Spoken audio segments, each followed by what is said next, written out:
ওই দিক কাজ চালিয়ে নিবি, এখন আর কি করবি বল মা? দুধের সব কি ঘোলে মিটবে মা? তুই এইভাবে কথা বলছিস, সলি বেগুন দিয়ে আবার কোনো কাজ হয়? হয় মা হয়, তোর বাবা যখন মরে যায় তখন তো আমি ওই দিয়ে অনেক বছর কাজ চালিয়েছিলাম। এই চাপাগুদি মাগি, কি হলো? এখন যারা সলি বেগুন চাষ করছে গাছের গোড়ায় ইউরিয়া 10-26 পটাশ দিচ্ছে, খান কি ওইগুলো ওইখানে ভইলে পারে ইনফেকশন হয়ে যাবে। তখন মেয়েটা আমার কি করবে? হে, তোর মেয়েকে এই কদিন ফ্রিজে ঠান্ডা জলে ঝাপটা মারতে বল, ঠান্ডা করে রেখে দিতে বল, সে যতদিন না আসে গরম করতে মানা কর। বেরো কেলা চুদা মিনছে, ঠান্ডা পানি ঝাপটা মেরে তো আরো আর কষ্ট বাড়বে। হে, তবে গাঁয়ের মারা মাগি ওই ভইতে বল, গাদি ভইলে ইনফেকশন হয়ে যাবে, তখন ধুয়ে বেরাবে। আমি কিন্তু একটা টাকাও দেবো না, ডাক্তারখানা নিয়ে যেতে বলে দিলাম আমি। বাবা ইনফেকশন হলে ইনডাকিন দিয়ে দেবো। মেয়ে জানা আমার মাকে ইনডাকিন দিয়ে মারবে কালাকে। সেই ফেদা এক এক সময় ইচ্ছে হচ্ছে 2 লিটার পেট্রোল কিনে লিখে জঙ্গলের ভিতরে খেয়ে বুনে শুয়ে পড়ি আমি। তাহলে হারে মা এই কদিন কষ্ট মষ্ট করে ধরে রাখ। তো শ্বশুর আবার কি বলছে দেখ, বলছে সলি বেগুন ওখানে বললে ইনফেকশন হয়ে যাওয়ার সম্ভাবনা থাকে।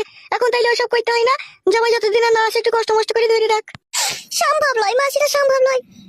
সম্ভব যখন লই বৌমা, তাহলে দুটো মাগড়া বেগুন কিনে দিচ্ছি, সাদা বেগুন ভই একবার ওয়াশ কইলাও, তাহলে দেখো সব সম্ভব হয়ে যাবে।